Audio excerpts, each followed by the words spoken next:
오늘은 사랑을 행할 때 유념할 점, 사랑을 행할 때 뭘 우리가 유의해야 되느냐 이런 제목으로 말씀을 드리겠습니다. 성경 말씀은 누가복음 14장 12절에서 14절입니다. 누가복음 14장 12절. 또 자기를 청한 자에게 이르시되 내가 점심이나 저녁이나 베풀거든 벗이나 형제나 친척이나 부한 이술 청하지 말라. 두렵건대 그 사람들이 너를 도로 청하여 내게 가품이 될까 하노라.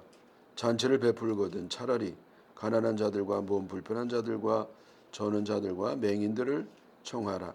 그리하면 그들이 갚을 것이 없으므로 내게 복이 되리니 이는 의인들의 부활 시에 내가 가품을 받겠음이라 하시더라.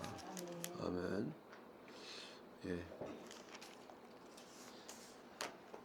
청함을 받았을 때 상석에 앉지 말고 말석에 앉으라 이렇게 말씀하신 예수님께서 이제는 그 청한 자에게 자신을 청해 주신 그 사람에게도 교훈을 주셨습니다.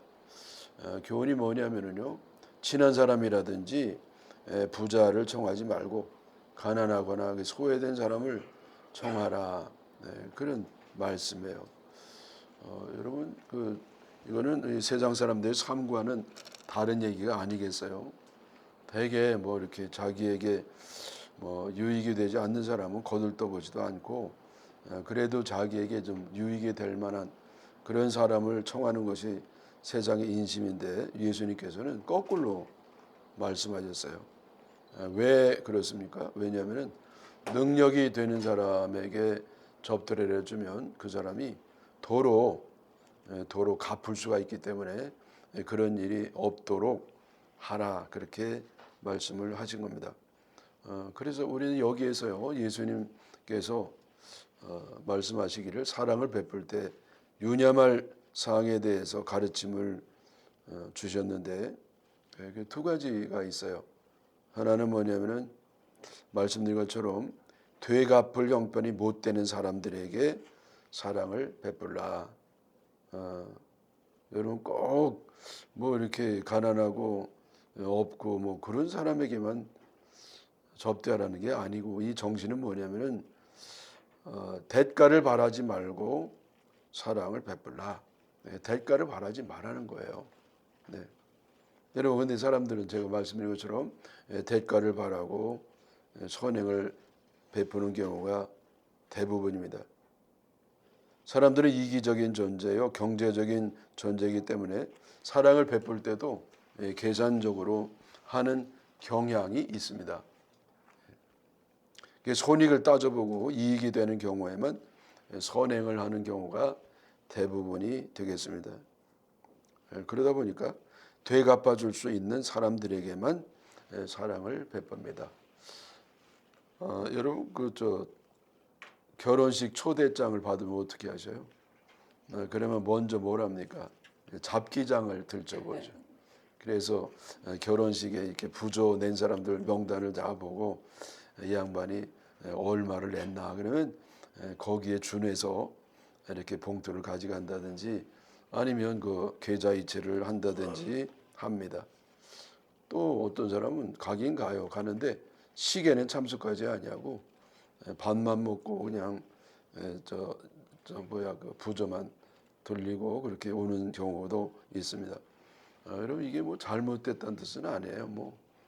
그런 거죠. 바빠서 그럴 수도 있고 특별히 그 외국 사람들은 우리 한국 사람들이 그 장례라든지 또 이렇게 결혼식이라든지 이 경조사를 할 때는 이렇게 이제 서로 상부상조하는 큰 돈이 드니까 이거를 이제 보험 들듯이 조금씩 이렇게 모아주고 하면서 그렇게 상부상조하는 좋은 전통이다 이렇게 생각하는 외국인이 참 많습니다. 그러나 좀 아쉬운 것은 여기 그러면 진실로 축하하고 축복하는 그 사랑의 마음이 있느냐 거기에 대한 궁금증이 있습니다. 그래서 이 계산하면서 대가를 주고받는 것이 경조사비다 그렇게 보게 되죠. 저는요 목회하는 동안에 지나치게 저에게 잘해주는 사람 때문에 아주 힘들었습니다.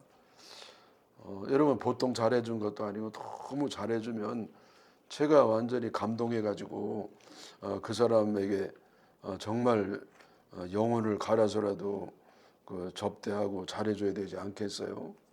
근데 뭐 그렇지를 못하죠. 그러면 나중에는요 이들이요 희한해요. 아주 그 원수가 됩니다. 그리고 뭐 너무너무 괴롭히고 배신하고 그런 경우를 종종 경험을 했습니다. 왜 그런 일이 생기나요? 그렇게 사랑했던 사람이 왜 갑자기 돌변해 버리냔 말이죠. 그것은 뭐 이게 틀리면 좋겠는데 그 사랑이 순수한 것이 아니라 계산적인 것이기 때문에 그렇습니다.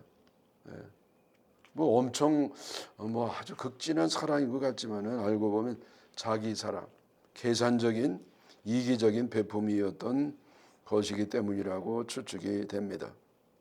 그래서 이 대가를 바라고 뭔가 크게 했는데 자기가 기대했던 것이 돌아오지 않으면 이 마음을 이제 돌이키고 배신하는 경우도 생기는 겁니다.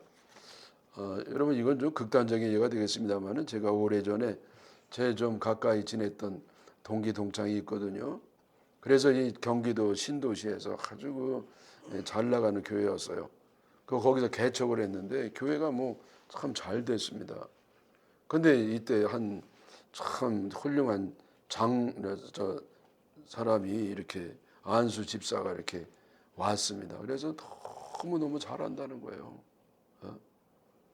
그냥 뭐 하여튼 1년에 한 번씩 양복을 담임 목사에게 해주고요. 어디 여행 가면 꼭 이렇게 두툼하게 봉투를 주기도 하고. 그럼 교회에 충성 안 했냐? 열심히 헌금도 모범적으로 하지. 새벽기도도 빠지지 않지. 하여튼 뭐 이제 입에 혀처럼 그게 잘하고 그다음에 아주 담임 목사의 총알바지, 총알바지도 되고 무슨 담임 목사 무슨 뭐 총알을 맞을 일이 있나 싶지만은 하여튼 그리고 방패막이 되어 줬다는 겁니다. 그래서 이 그 목사가요 하여튼 5년 만에 장로를 줬어. 너무 잘하니까 뭐 흠잡을 데가 없잖아요. 그러고서 이제 또 재정부장까지 시켰다. 재정부장까지. 들어온 지 5년밖에 안 됐는데 시키는 건 2년 만에 시키고 싶었는데 좀 참다가 이제 줬어요. 근데 어느 날 행방불명이 된 겁니다. 알고 봤더니 교회 돈을요 그 건축가를 헌금 모아둔 걸 싹 가져갔대. 나머지 재정도 싹 끌고 가지고 갔답니다. 그래서 이 녀석이 병이 걸려가지고 목사가 근데 희한한 병이 이 눈동자가 안 돌아가는 병이래. 저쪽 보려면 이렇게 그렇게 했다는 거예요. 얼마나 참 그 끔찍한 일을 당했습니까? 그래서 이 장로의 뭐 장로라고 부르기도 싫죠. 이 사람의 헌신은 뭐냐? 사기 헌신이었어요. 사기 헌신. 하나님의 것을 도둑질하려고 하는 아주 끔찍한 계획이 있었던 그런 헌신이었습니다. 그러니까 이제 대가를 바라보고 한 거죠. 여러분 이런 일이 참 비일비재합니다. 제가 가정 문제 때문에 이제 상담을 한 적이 종종 있었습니다만은 그렇게 말하는 사람이 많아요. 내가 그렇게 잘해줬는데 그럴 수 있냐고 말이죠. 너무너무 서운하고 억울하다는 겁니다. 남편에게 너무너무 잘해줘. 애들에게 너무너무 그렇게 완전히 희생을 했는데 돌아온 게 배신이라니 자기는 이걸 도저히 이해할 수도 없고 너무나 억울하다는 겁니다. 그래서 참 제가 참 마음이 안 됐죠. 충분히 이해는 갑니다. 그러나 한편으로 조금 아쉬운 건 뭐냐면은 이 진정한 사랑이라는 거는 대가를 바라지 않는다는 거죠. 여러분 대가를 바라면은요 그거 진짜 사랑이 아니에요. 여러분 뭘 애들을 키워놓고 뭐 서운한 게 어디 있어요? 그냥 그 크는 자체가 이미 보상이에요. 애들이 나중에 커서 뭘 용돈을 준다, 잘해준다 그거 아니잖아요. 그냥 애들이 잘 크면 그게 보상이 아니겠어요. 대가가 필요가 없다고 하는 것이죠. 네. 내가 한 선행을 선행으로 생각하지 않는 것이 진정한 사랑입니다. 여러분, 그래서 참 사랑은 뭐죠? 이렇게 사랑을 행하고 잊어버리는 거잖아요. 잊어버리는 거예요. 그래서 어떤 사람 거꾸로 하는 사람도 많죠. 자기가 준 거는 죽어도 안 잃어버리고 누가 나한테 한 거는 하나도 몰라. 여러분, 이게 거꾸로 해야 그게 예수님의 정신이라는 생각을 합니다. 무늬만 교인은 어려운 일을 당하면은 자기가 하나님께 그렇게 충성했는데 왜 자기에게 이런 어려움이 오냐고 하나님께 원망하고 또 불평하고 서운해하는 그런 사람이 있습니다. 그러니까 이 신앙을 해도 신앙생활을 해도 하나님과의 거래를 하는 거죠. 내가 이만큼 했으면 하나님 이거 약속한 대로 좀 주셔야지, 안 주면 내 가만히 안 있겠다, 이런 태도가 아니겠어요?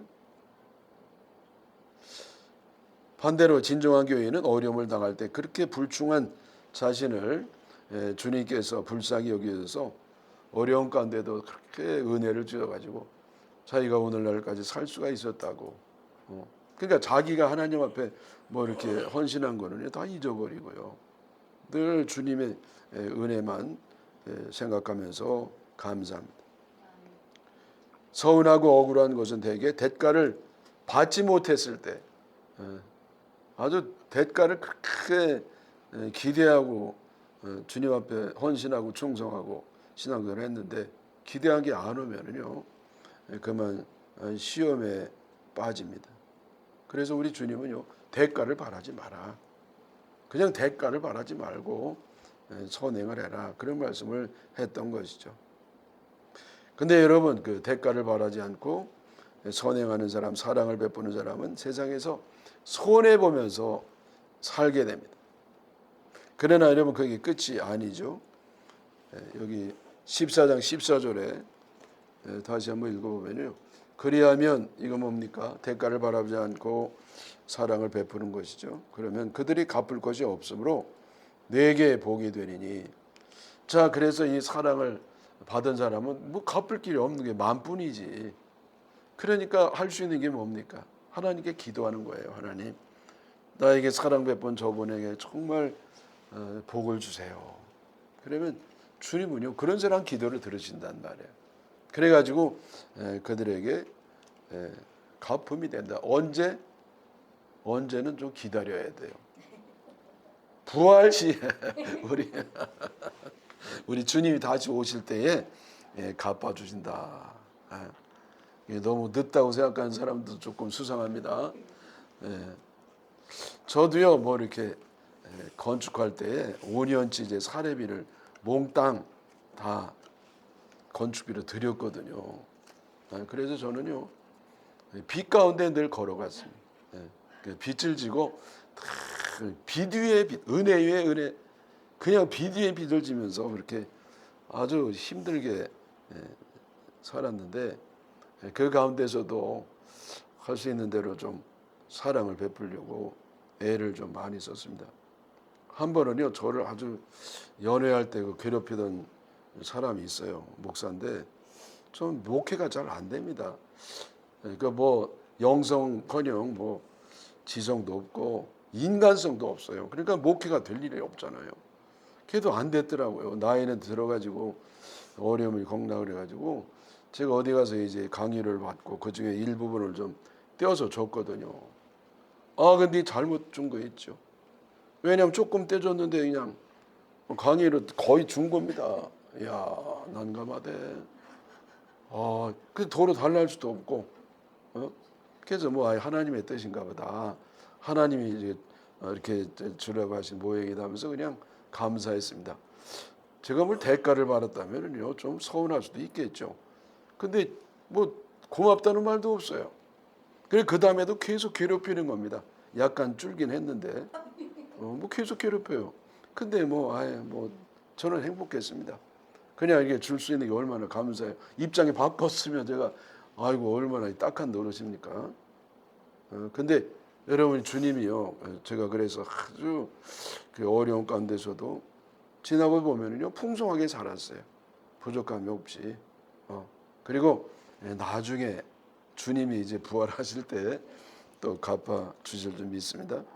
제가 뭐 그런 거 바라는 건 아닙니다. 여러분에게도 그와 같은 은혜가 있는 줄 믿습니다. 그다음에 두 번째 이제 우리가 사랑을 베풀 때 유념할 점 뭐냐면은 강권해서라도 하라. 강제적. 이 사랑은 강제라도 하라는 거예요. 강제로라도 하라. 그래서 여기 제가 읽어드리지 않았는데 시간 관계상 누가복음 14장 16절에서 24장의 내용이잖아요. 여러분 집에 가서 한번 성경 읽어보시고 제가 간단히 말씀드리면은 예수님이 이렇게 비유를 말씀하셨습니다. 어떤 사람이 큰 잔치를 베풀고 사람들을 초청하였다. 그런데 놀랍게도 사람들이 이 핑계 저 핑계 대면서 초청에 응하기를 사양하였다.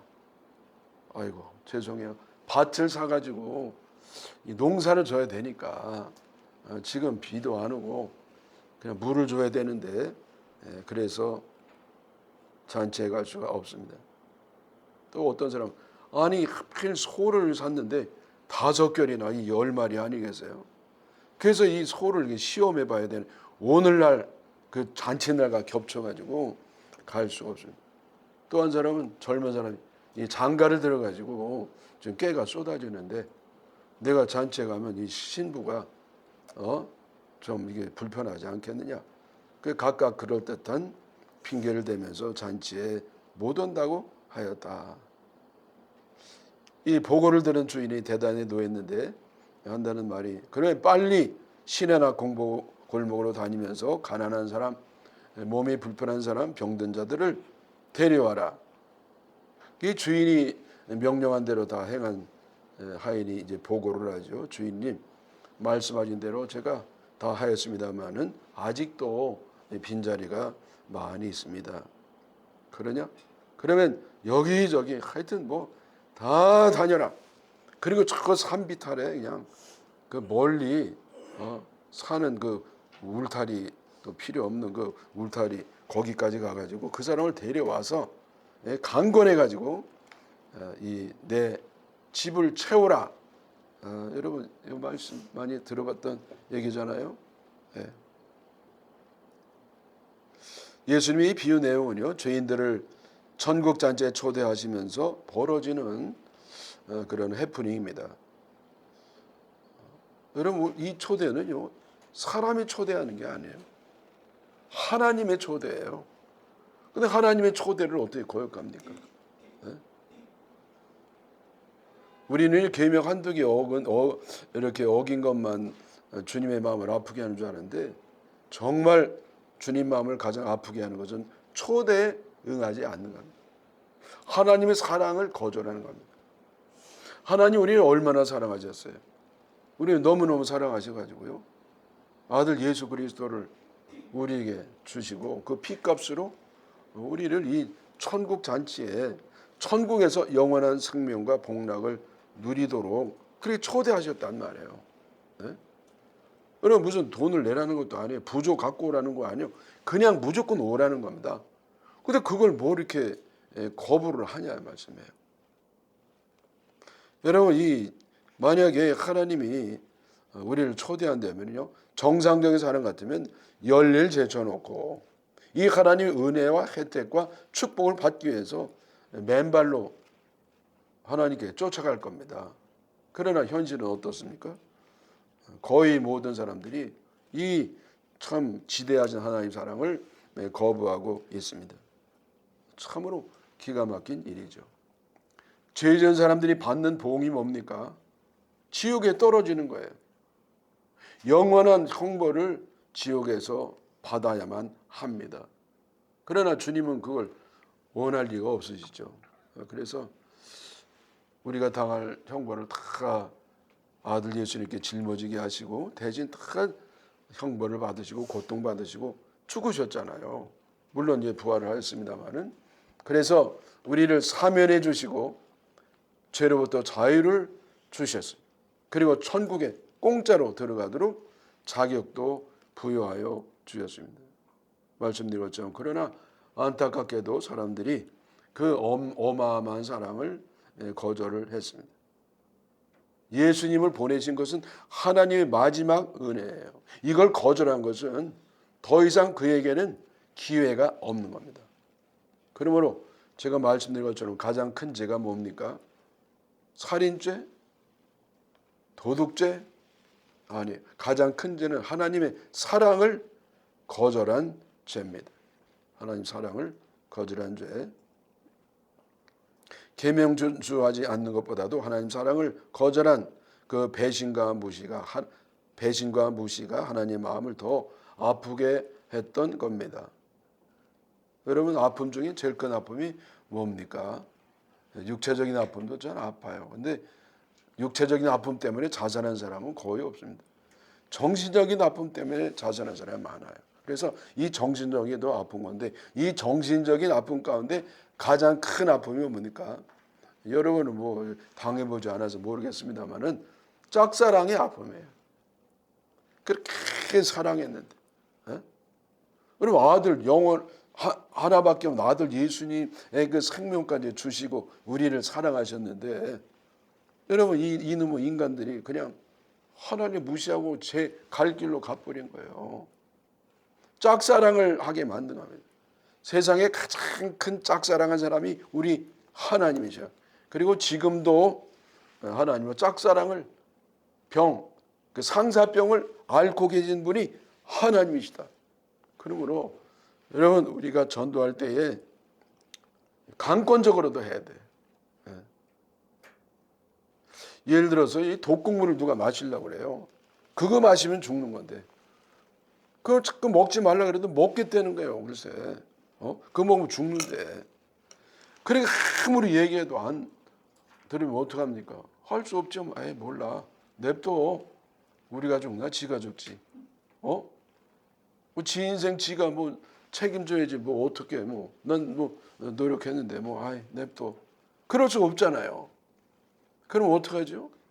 그 잔을 채틀해 가지고 그냥 박살내 버려야 되잖아요. 네? 여러분, 사랑은요 이렇게 잘 대주는 거 많아요. 때로는요 막 강압을 해야 돼. 여러분, 애들도 그렇잖아요. 애들 잘 듣기 싫은 말이 공부하라는 거예요. 근데 이거 안 할 수가 있어야지. 네가 막 공부해야 네가 제대로 사는 건데, 이게 안 하면 이게 안 되잖아요. 그러니까 우리 애들이요, 특별히 초대가 이렇게 어릴 때부터 잘 못 먹더라고요. 그러니까 그렇게 안 먹어요. 참 안 먹어요. 그 엄마가 고생 많이 했습니다. 그러면 에이 지 인생이지 냅둬 아이 몰라. 그럴 수가 있어야지요. 그러니까 이 양반은 그 숟갈에다가 이렇게 밥을 얹어가지고 애 뒤를 쫓아다니는 거야. 요거 먹여 보겠다고. 걔 먹나? 안 먹지. 근데 어쩌다가 탁 먹여요. 그러면 아이고 다행이다. 다행이 뭘 다행이야. 토했는데. 그래도 토해요. 그래가지고 그냥 마음이 무너지고 그런 적이 많았는데, 여러분 제가 드리고 싶은 말씀 뭐냐면은 강제로라도 해야 된다는 겁니다. 사람들 내비두면은요, 아니 냅둬. 그럴 수 없어. 왜? 지옥 가는 걸? 여러분, 특별히 가까운 데 사람 지옥 가면 되겠습니까? 남편이 지옥 가도 됩니까? 친구가 지옥 가도 됩니까? 동생이 가도 됩니까? 아니잖아요. 그러니까 우리는 강권해서라도 사랑을 해야 됩니다. 이 원어에는요, 그 강권한다는 말이 팔을 비튼다는 의미도 있다는 말 들어보셨죠? 팔을 비틀어 가지고, 이놈 새끼 말 안 들어. 그냥 팔을 비틀어 가지고라도 그냥 어거지로 시킨다는 거예요. 그래서 사랑하는 여러분, 참 예수님에게 무관심하고 또 무시하거나 거부하는 사람일지라도 포기하지 말고 팔을 비틀어서라도 강권해서 주님의 천국 잔치로 다 모셔오기를 주님의 이름으로 축원합니다.